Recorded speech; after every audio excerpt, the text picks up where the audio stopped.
On the night of April 26, 1986, at approximately 1:30 am, a catastrophic event occurred at Chernobyl Nuclear Power Plant, Ukraine. During a late-night safety test, a malfunction took place in Reactor 4. It is said that a fundamental flaw in the reactor's design caused the explosion, which released a massive amount of radioactive material into the atmosphere. In an attempt to contain the radiation, a massive concrete structure was built over Reactor 4.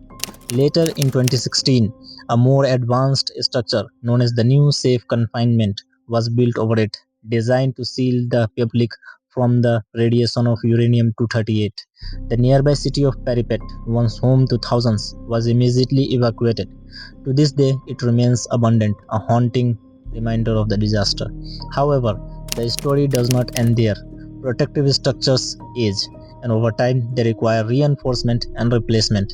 In February 2025, a drone strike by Russia caused a 15 square meter breach in the structure, covering Reactor 4. Although radiation levels remain under control for now, a new protective enclosure is currently under construction.